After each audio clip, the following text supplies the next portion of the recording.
Muchas gracias por su apertura y pues por la confianza que nos da para conversar de estas cuestiones personales, ¿verdad? Y por esa razón quería preguntarle si usted ha llegado a ese punto en su vida espiritual, Octavio, donde sabe con seguridad que si algo le llegara a pasar se iría al cielo. Pues la verdad, pues yo desconozco, porque pues yo no, en sí, yo no tomo la decisión. Ok, no, no hay problema. Gracias por su honestidad y en verdad no está solo. Muchas personas aún teniendo un trasfondo religioso no están seguras. Es algo que ah, a pesar de a lo mejor estar asistiendo a una iglesia o a lo mejor estar en un contorno religioso, de todas maneras no están seguros. Y la Biblia dice que se escribió para que sepamos que tenemos vida eterna. Dios no quiere dejarnos en como en ese limbo, ¿no? Como decir que no sabemos, ¿no? No, no, no, todo lo contrario. Él nos da su palabra para que uno descubra y esté seguro, tenga esa confianza, esa seguridad de que sí tiene la vida eterna. ah, y vamos a hablar de eso, cómo podemos estar seguros, ¿verdad? Y eso le quería compartir porque cuando uno lee la palabra, pues encuentra esa seguridad y tengo la plena certeza de que si algo me llegara a pasar, pues sí sé que tengo vida eterna y eso es lo que quisiera compartir con usted. Pero antes de seguir, una pregunta más y un poquito más profunda. Si Dios le llegara a preguntar, Octavio, ¿por qué te tengo que dejar entrar a mi cielo? ¿Qué cree que usted le respondería al Señor? Pues que he realizado buenas acciones.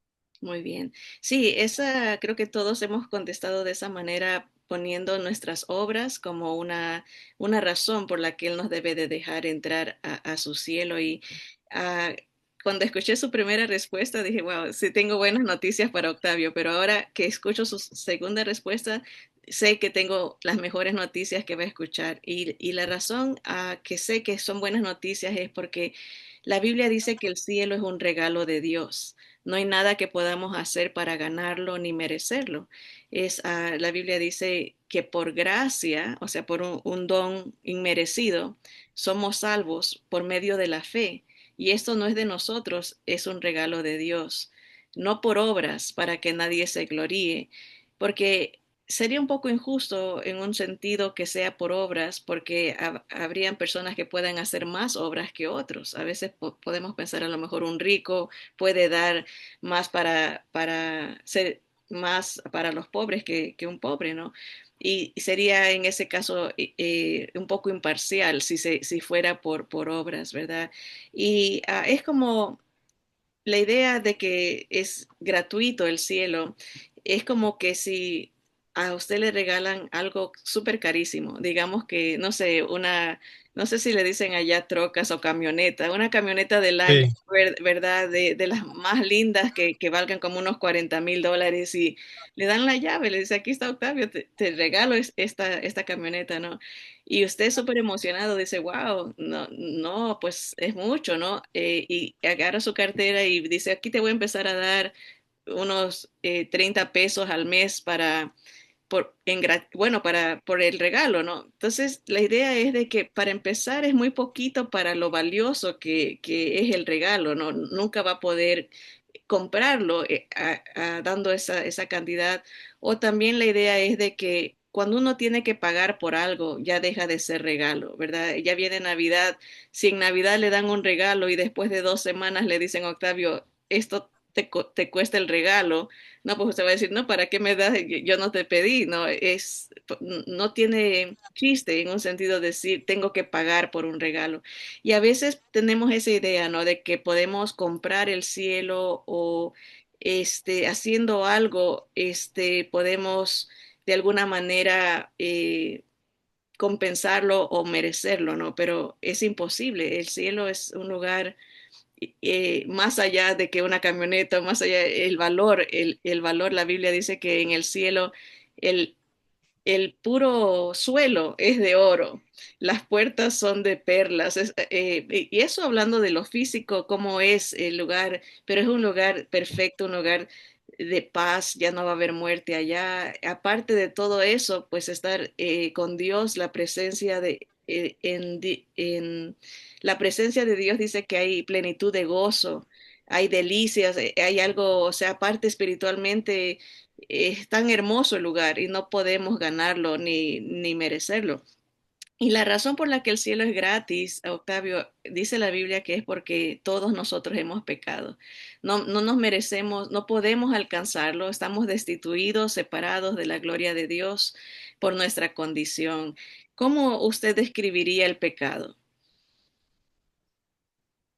Pues yo lo describiría como algo eh, que afecta a terceras personas y pues que ya daña pues todo en sí de la otra persona. Así es, sí, definitivamente el pecado destruye familias, destruye individuos, ¿no? Y la Biblia dice que todos hemos pecado,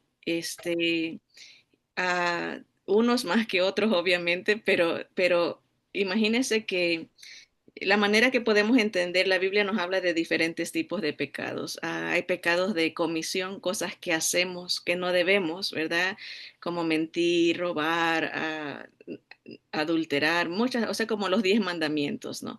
Pero también hay pecados de omisión, que son los que debemos de hacer y no hacemos. Por ejemplo, la Biblia dice que debemos de amar aún hasta a nuestros enemigos. Y a veces no podemos ni aguantar a los de la misma familia, ¿no? Como que no podemos cumplir ese mandamiento. Hay una omisión ahí. Pero hay unos que son más peligrosos, los pecados de pensamiento, porque por fuera uno se puede ver muy buena gente, muy buena persona, muy religioso, pero solo Dios sabe lo que está pasando por la mente. Y si lo vemos de esta manera, a veces uno antes de levantarse ya está pensando o renegando, que tengo que ir a trabajar o que me cae mal, o sea, algo que haga en la familia, ¿verdad? Uno está pensando algo y no hay gratitud, hay pensamientos a veces de coraje, de resentimiento, ¿no? Pero pongamos que una buena persona tiene 3 malos pensamientos al día, que es poquito, como digo, a veces antes de levantarnos ya tenemos esos 3 malos pensamientos, ¿verdad? Alguien que nos cae mal o cualquier cosa, ¿no? Es fácil tener malos pensamientos en un sentido, pero 3 malos pensamientos en un año son más de 1000 malos pensamientos. Si llegamos a vivir unos 80 años, 90 años, son 90.000 malos pensamientos. Imagínese, Octavio, que vayamos ante un juez y le digamos, ¿sabe qué, juez? Yo soy un buen conductor, pero tengo 90.000 papeletas de tráfico.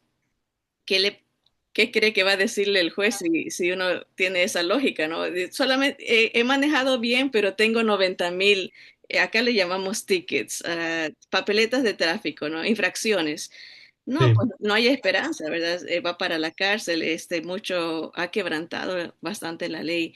Y eso nomás con 3 malos pensamientos, pero si juntamos todo lo que hacemos, lo que decimos, lo que pensamos, ¿no? Se va acumulando, ¿no? Y toda la humanidad hemos infringido esa ley de Dios, ¿verdad?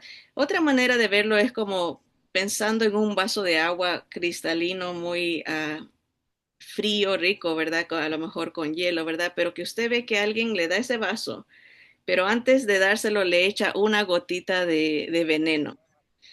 ¿Se lo tomaría? no, No, ¿verdad? Pero la persona le puede decir, bueno, pero Octavio, es una sola gotita. Pero esa gotita es una, ¿verdad? Sí, efectivamente es poco, ¿verdad? Pero ya contaminó el vaso.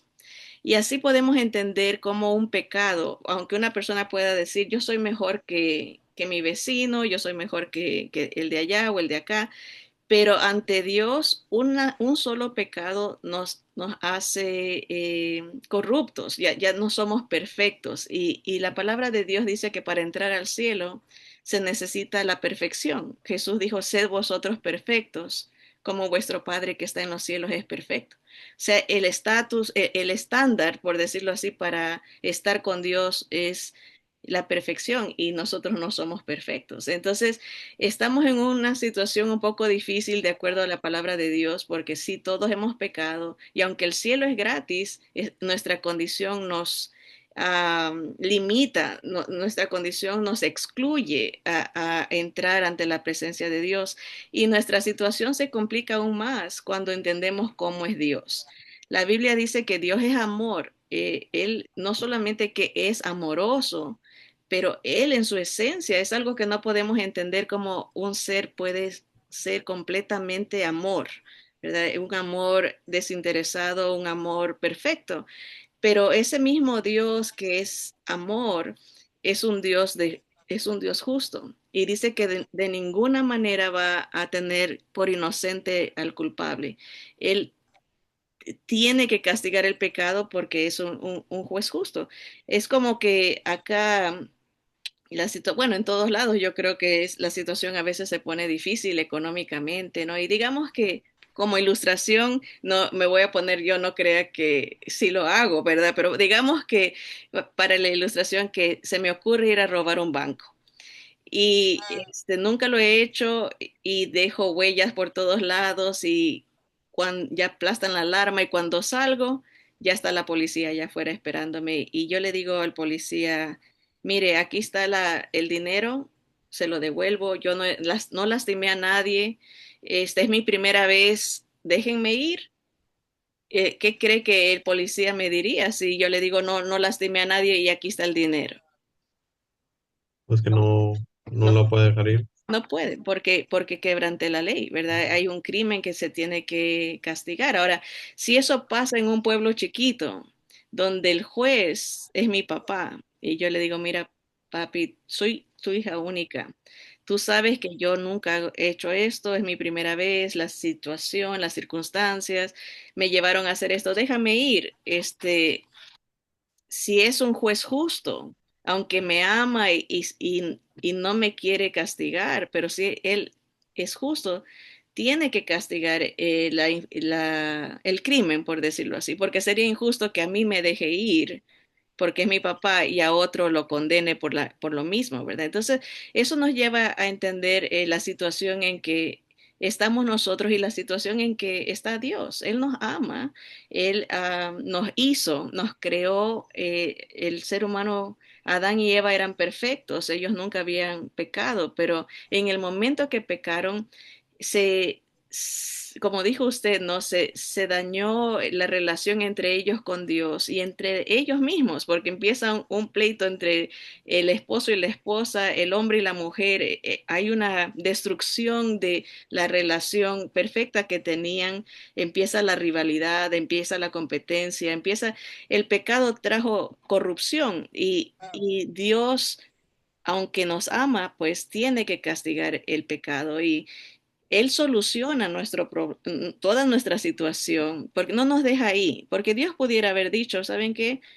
Que se acabe el mundo, me voy a crear otro mundo, otra gente donde no haya este problema de pecado, pero Él no hace eso. Él quiere restaurar a su creación, quiere ganar de nuevo esa relación que se había quebrantado por el pecado, porque eso es lo que hace el pecado. Lo vemos en las familias, se quebranta, y a la gente se deja de hablar, y hay destrucción dentro de las relaciones y Dios soluciona nuestro problema en la persona de Jesús. ¿Quién diría usted, Octavio, que es Jesús para usted? Pues es nuestro guía, este, para pues, tener la vida eterna. Sí, muy bien. La Biblia le da muchos títulos a Jesús. Hay veces que se lo conocen como nombres, ¿verdad? Lo llaman el Hijo de Dios, el pan de vida. Jesús mismo dijo, yo soy la puerta, yo soy el buen pastor. Se identificaba de diferentes maneras para que uno pueda entender más completamente la labor y lo que Él es para el mundo, ¿no? Pero hay un título muy interesante que le da a la Biblia que se llama la palabra el verbo. Dice, en el principio era el verbo y el verbo era con Dios y el verbo era Dios. Verbo quiere decir la palabra viviente.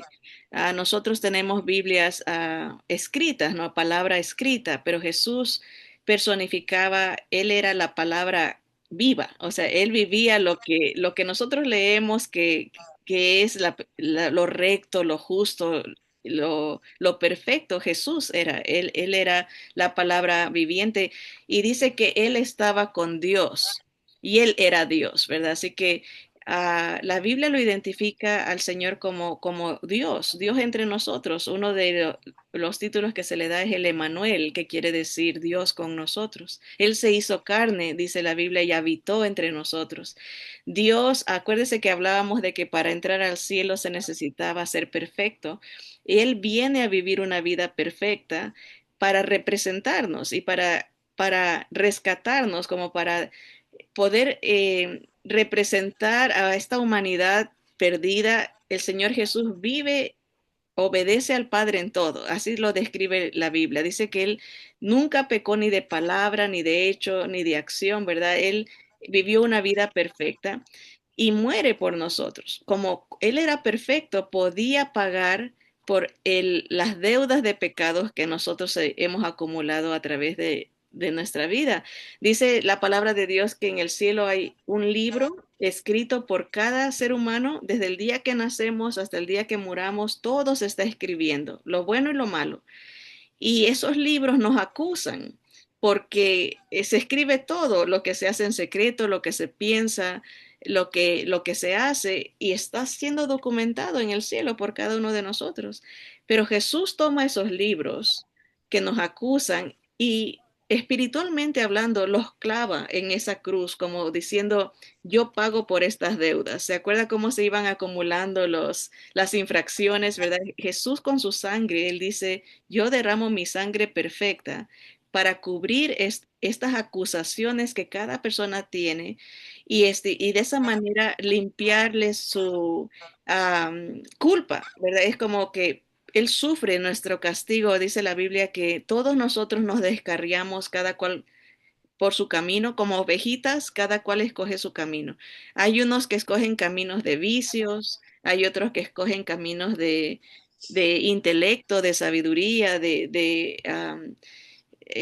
como, sí, más bien como sobresalir, ¿verdad? Como que hay esa meta, ¿no? De querer alcanzar la gloria en un sentido a través del estudio. Hay otros que escogen caminos de perversión, vemos diferentes inclinaciones, el pecado se manifiesta de diferentes maneras, pero el Señor toma, dice, esos pecados, esos descarríos, porque como ovejitas cada cual se aparta por su camino, dice, pero Jehová, Dios Padre, cargó en él el pecado de todos nosotros, como que él cargaba, no esa culpa, ese castigo, esa consecuencia. Él sufre en la cruz lo que la gente que no tenga a Jesús va a sufrir, porque él sufre para que no pasemos por esa condenación, por ese castigo que se merece el pecado. ¿Se acuerda cómo hablábamos de que Dios tiene que castigar el pecado? Dios es justo, tiene que pagar el crimen, alguien tiene que pagar. Y en este caso Jesús sufre y paga nuestro crimen o nuestros pecados y dice que él cargó, Dios cargó en él el pecado de todos nosotros y por su llaga fuimos nosotros curados. El Señor mismo en la cruz dijo varias oraciones, expresiones y hay una palabra que en nuestra Biblia se traduce en español, consumado es como una oración. Él grita, consumado es, pero en el original griego, en esos tiempos, hace 2000 años, era una sola palabra y era una palabra muy común en el mercado, en el comercio. Imagínese, si hubiésemos vivido hace 2000 años, íbamos al mercado y digamos que usted quería comprar no sé, unas papas y le dice, ¿cuánto es? El comerciante le decía, bueno, son 10 pesos, ok. Usted sacaba sus 10 pesos y le decía esta palabra que Jesús dijo en la cruz, es la palabra tetelestai, tetelestai. ¿Y qué quería decir eso? Es la paga está hecha completa, como quien dice, ya no te debo más, aquí está. Y ellos estampaban como unos recibos. Hace años atrás busqué en el Google la palabra tetelestai y puse imágenes y habían descubierto los arqueólogos eh, esa palabra estampada, como que eran los recibos que se daban en ese tiempo. Y Jesús grita, imagínense en la cruz, Él está sufriendo, Él está derramando su sangre perfecta, representándonos a todos nosotros y grita, la paga está hecha completa, tetelestai, tetelestai. Dice que gritó a gran voz antes de morir, esa fue una de sus últimas palabras. Él expresa la victoria, que ya se pudo pagar la deuda. Es algo tan hermoso porque creo que todos nosotros hemos pasado por deudas, nos endeudamos, especialmente con el sistema acá, es muy común las tarjetas de crédito y tener ese peso, a veces la gente se descontrola y empieza a endeudarse, se endeuda. Imagínese que de repente alguien venga y diga, la paga está hecha completa, te le está y borrado, te borro todas tus deudas, es como un nuevo comienzo, tenemos una oportunidad de, nosotros en los latinos decimos borrón y cuenta nueva, ¿no? Se empieza de nuevo.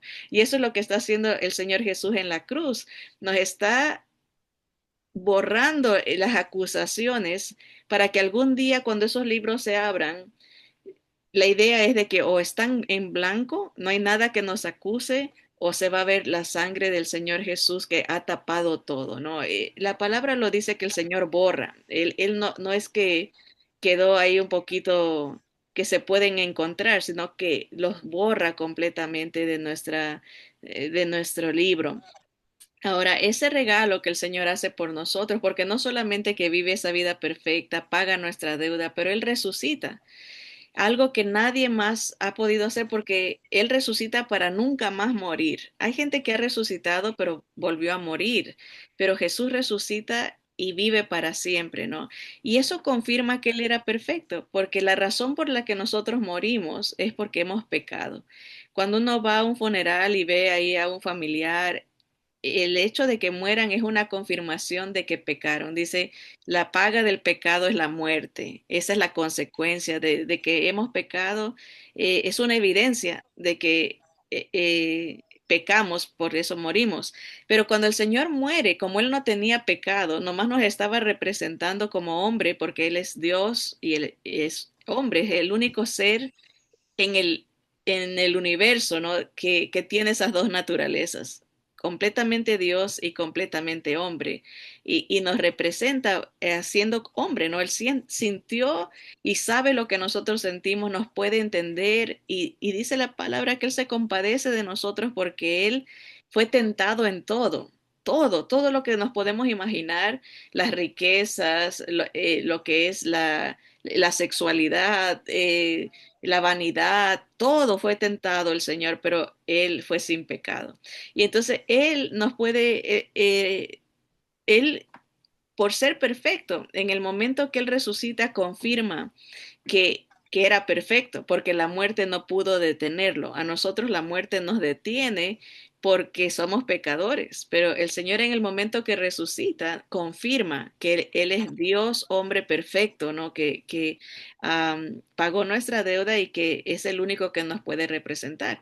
Y eso lo pone a Él en un puesto tan elevado, porque muchas veces con las diferentes religiones la gente dice, bueno, sí Jesús puede salvar, pero a lo mejor yo me puedo salvar solo o tal persona me puede salvar o la iglesia me puede salvar o mis obras me pueden salvar, pero vemos que no se puede porque no hemos cumplido esos requisitos de ser perfectos, de nunca haber pecado y de haber resucitado. Solo el Señor Jesús tiene esa virtud, ese privilegio de decir, yo no pequé y yo he resucitado para poder garantizarnos la vida. Y ese regalo que el Señor nos da se recibe por fe. La fe es una palabra muy chiquita, pero muy poderosa, porque la fe, como dijimos al principio, por gracia somos salvos, es un regalo de Dios por medio de la fe. O sea, se puede recibir este regalo a través de la fe y no es por obras, dice, para que nadie se gloríe. Ahora, la Biblia habla de diferentes tipos de fe. Por ejemplo, dice, tú crees en Dios, bien haces. También los demonios creen y tiemblan. O sea, los demonios tienen un tipo de fe. Ellos saben que Dios existe. No hay que convencerlos de decirles, mira, cree en Dios, Dios es creador, mira, sí hay evidencias de que Dios existe. Ellos saben y le tienen terror, dice que tiemblan porque saben que Él los va a juzgar y que no les va a ir bien. Ellos saben su fin, no saben que van a ser condenados. Tanto era así que cuando el Señor Jesús vino y los demonios dentro de las personas gritaban, decía, ¿qué tienes con nosotros, Jesús? Todavía no es nuestro tiempo. O sea, ellos saben que hay un tiempo específico que ellos van a ser condenados. Y sí tienen fe porque creen en Dios, pero no lo adoran, no lo veneran, no se humillan ante Él, lo odian, ¿no? Hay un rechazo a Dios, ¿no? Entonces esa fe no salva. Nomás decir yo sé que Dios existe, los demonios también saben que Dios existe, creen en Dios y le tienen terror.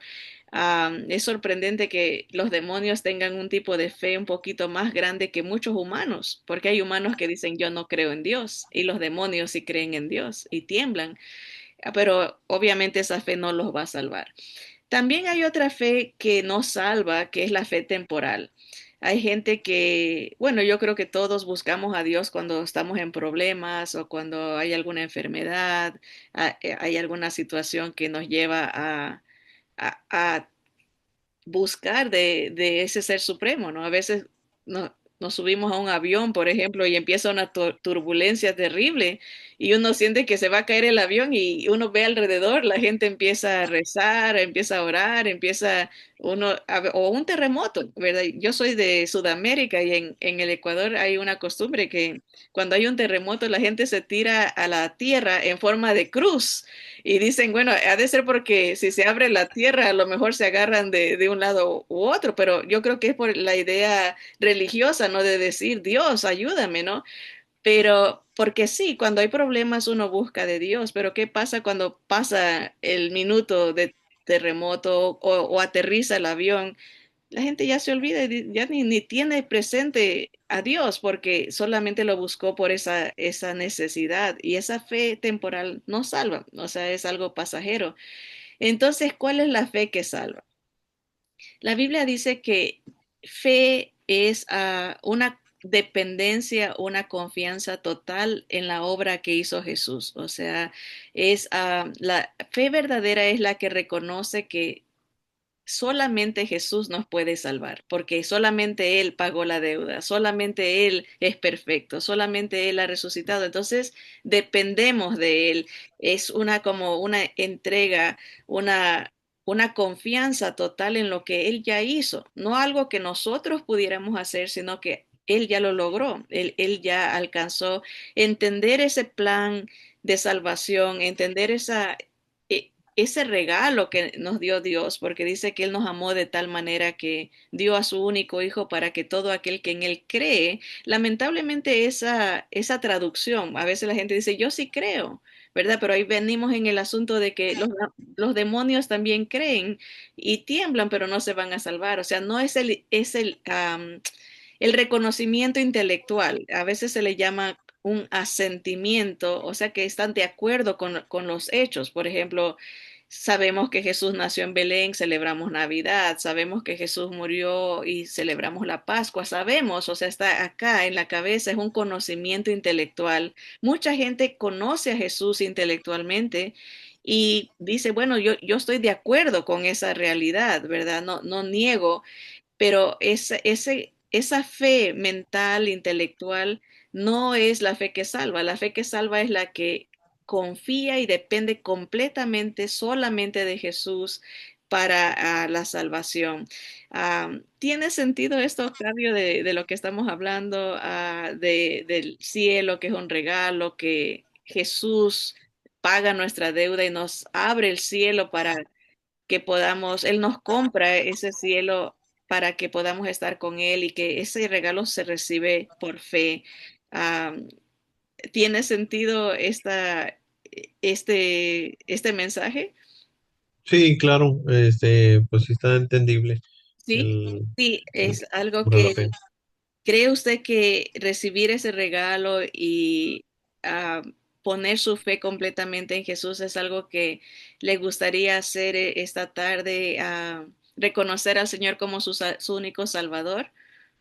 Sí, Sí, bueno, Octavio, qué bueno. Ese es un paso que todos los creyentes tenemos que dar porque dice que la fe es esa llave que, por decirlo así, que nos va a abrir esa puerta del cielo, porque sin fe es imposible agradar a Dios, porque uno tiene que creer que, y ahí está de nuevo la traducción, ¿no? Creer, pero obviamente en el original es confiar, tiene que uno depender. Es como cuando, no sé si allá, bueno, claro que sí, acá se escucha a veces de Pancho Villa, por ejemplo. Sabemos quién fue él, ¿verdad? Vemos fotos, históricamente sabemos que él existió, pero uno puede decir, sí, yo creo que Pancho Villa existió, pero ni usted ni yo nos estamos levantando todos los días diciendo, Panchito, ayúdame a que me vaya bien en el trabajo o provéeme algo, ¿no? Porque no confiamos en él. Sabemos que existió, pero es una diferencia creer y otra cosa es confiar para salvación o para nuestra vida.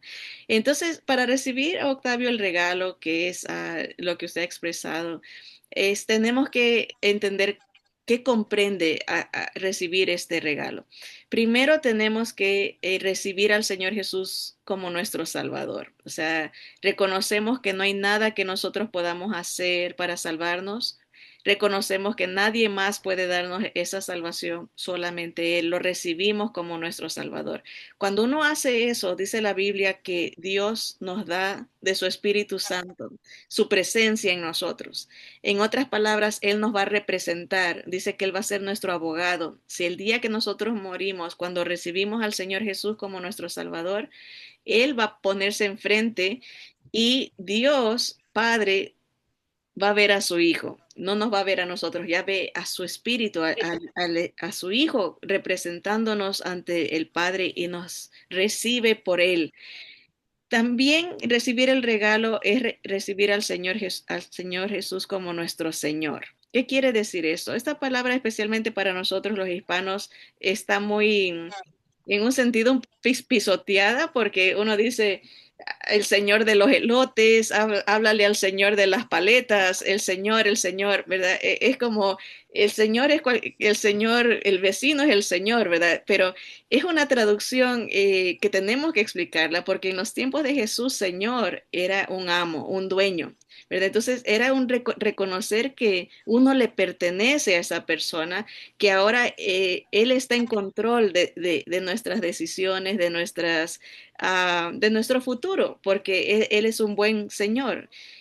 A veces nos cuesta tal vez aceptar esa comparación porque, claro, hay un, una manera negativa de ver lo que es la esclavitud, pero también había amos buenos en ese sentido. O sea, Dios dice, vas a ser esclavo el que peca es esclavo del pecado, ¿no? O vas a ser esclavo de alguien, o vas a ser esclavo del diablo y de Satanás, o vas a ser esclavo del Señor, ¿verdad? Y pertenecerle a Él, ¿verdad? No lleva esa connotación negativa, sino es más bien de rescate, porque Él ha pagado nuestra deuda, nos liberta para vivir vidas abundantes, no vidas esclavizadas en el pecado. Entonces, cuando uno recibe al Señor, a Jesús como Señor, prácticamente le está diciendo, mira, toda mi vida yo he sido el conductor de mi vida, yo he hecho lo que yo quiero, cuando yo quiera y como yo quiera, pero ahorita me voy a hacer a un lado y te voy a dejar que tú manejes mi vida y yo sigo tu voluntad, ¿verdad? Voy a someterme a lo que tú digas, eres mi dueño, ¿no?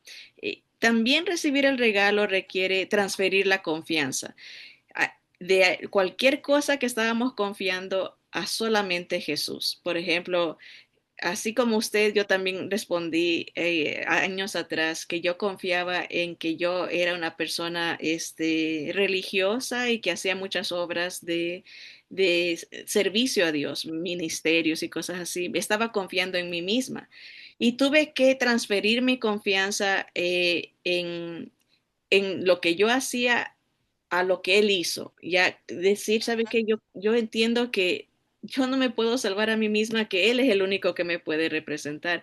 Y esa transferencia se entiende mejor con una ilustración que habla de un río que hay en África. El río Zambezi es un río precioso que tiene una cascada al final, pero dicen que esa cascada es el doble de alta que las cataratas del Niágara. Es inmensa. Y al principio es bien suavecito el río, se están ahí, se meten los elefantes, los leones y todo porque está bien suave, pero a medida que va avanzando se empieza a poner turbulento y claro, pues viene la caída, ¿no? Entonces digamos que alguien se cae en este río, ¿verdad? Y se agarra de un tronco. Al principio ese tronco lo mantiene a flote porque está todo suave, pueda que se hunda un poco pero sale a flote porque el tronco lo mantiene a flote, ¿no? Y la persona confía en ese tronco, pero si el Señor Jesús llegara a tirar una soga, ¿qué tiene que hacer la persona para salvarse? Porque a la larga, al final va a haber una caída de muerte y aunque se sienta confiada la persona en ese tronco, tiene que dejar ir el tronco y agarrarse de la soga que el Señor Jesús le está dando para sacarlo de esa situación penosa y lamentable que es la muerte segura, la muerte eterna.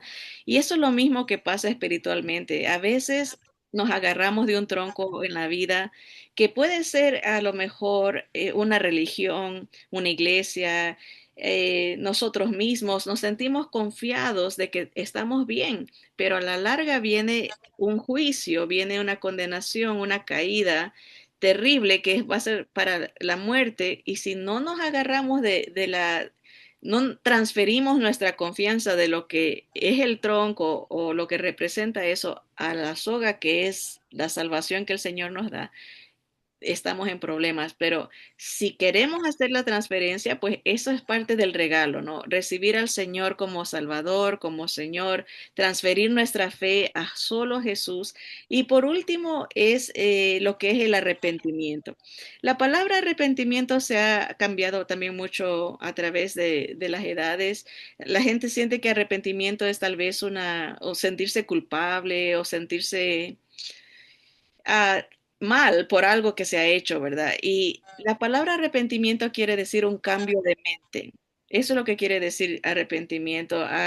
Antes se usaba esa palabra aquí en Estados Unidos en el mundo náutico, o sea, del mar, de los barcos, ¿verdad? Y lo usaban de esta manera. ¿Usted ha visto la película del Titanic? Sí, ¿verdad? Sí, Sí, había alguien, un muchacho allá arriba, pero claro, estaba súper fríísimo, no salió, pero se suponía que el trabajo de esta persona es siempre ir arriba del barco y ver a la distancia el peligro. Y si veía algo, esa persona tenía que gritarle al capitán. En inglés es la palabra repent, arrepiéntete, arrepiéntete. ¿Por qué? Porque si la persona iba manejando bien tranquila, en el momento que oía arrepiéntete, era un cambio de mente. Entendía que hay peligro, hay muerte enfrente y tenía que voltear el barco 180 grados para evitar la muerte, ¿no? Entonces, obviamente el muchacho no gritó y pasó lo que pasó, pero esto nos lleva a entender, cuando uno está viviendo su vida, Dios lo inquieta a pensar en cosas eternas porque hay un peligro en el futuro, ¿verdad? Hay una muerte eterna, una condenación, y Dios nos transmite esa palabra, cambia de mente, voltea tu vida, ¿no? Estás yendo hacia una dirección sin el Salvador y ahora volteas tu vida a correr hacia el Salvador para que te rescate, para que te evite esa condenación. Así que esa palabra arrepentimiento es linda porque lo entendemos que todos pasamos por ese proceso de cambio de manera de pensar. a veces porque entendemos lo que nos está explicando Dios en su palabra y uno dice, sí, sabes que estaba mal, ahora entiendo. Cambio de mente, ¿verdad? A veces no es tanto de que hay gente que dice arrepiéntete de tus pecados y uno dice, bueno, ¿de cuál? Porque son tantos y ahí hay que estar diciendo y mencionándolos. No se trata de eso, sino que voy a depender solamente de Jesús. Entonces, cuando uno está dispuesto a hacer esto, de recibir al Señor como Salvador, como nuestro dueño, transferir nuestra fe a solo Jesús y cambiar de mente, ¿no? Cambiar de manera de ver las cosas y voltear nuestra vida hacia Dios. Estamos listos y perfecto el tiempo para recibir ese regalo. Entonces, Octavio, si ¿cree usted que quiere hacer esas cosas, verdad? De recibir al Señor como su único Salvador, verlo como su dueño, transferir su confianza solamente Él y cambiar de mente, ¿no? Verlo como su Salvador y su su único, la única esperanza que tenemos. Si usted desea hacer esto, podemos orar. Orar es hablar con Dios y expresarle a Dios ese deseo que usted tiene en su corazón, porque la Biblia dice que hay que confesar con nuestra boca lo que ya sentimos en nuestro corazón. El Espíritu Santo mueve nuestro corazón a comprender nuestra situación como humanos y nos lleva a querer este regalo y nos lleva a cambiar de mente. Es algo que Dios hace en nuestra vida para atraernos a Él, porque si no fuera por Él, no habría ese deseo de querer estar a cuentas con Él a través de esta aceptación de Jesús. Am, ¿Está bien si oramos? Sí, adelante. Ok, Octavio, pues repita después de mí, esta es su expresión, va a ser su deseo, su decisión, ¿verdad? Y puede decirle algo así al Señor, Padre nuestro que estás en los cielos. Repita después de mí, Padre nuestro, Padre nuestro que estás en los cielos, te doy gracias por Jesús. te doy gracias por Jesús. Gracias porque Él paga mi deuda, Gracias porque Él paga mi deuda, sufre mi castigo sufre mi castigo y resucita y resucita para garantizarme vida después de la muerte. para garantizarme vida después de la muerte. Me arrepiento Me arrepiento y te recibo y te recibo como mi Señor como mi Señor, y mi Salvador. mi Salvador. Gracias Gracias por el regalo de la vida eterna. por el regalo de la vida eterna. En el nombre de Jesús. En el nombre de Jesús. Amén, amén. Amén, amén. Gracias, Octavio. Pues esa es la verdad. Le animamos a que lea la palabra. No sé si tenga Biblia. Jesús nos advirtió que en los últimos tiempos, o sea, va a llegar un tiempo del fin, ¿verdad? Pero dice, en los últimos tiempos vendrían muchos engañadores. Dice Jesús, mirad que nadie os engañe, porque vendrán muchos en mi nombre, o sea, muchos se dirán el Cristo, muchos salvadores, dice, pero Sí, a él nos advirtió, dice, velad, orad, hay que leer la palabra porque ahí está la verdad. Y uno cuando lee la palabra, uno se da cuenta y puede diferenciar quién está diciendo la verdad y quién no. Y no me crea a mí lo que yo le he dicho, usted puede leer en la Biblia y encontrar las verdades que se han comunicado, confirmarlas, porque ese es nuestro trabajo, porque el trabajo del diablo es engañar.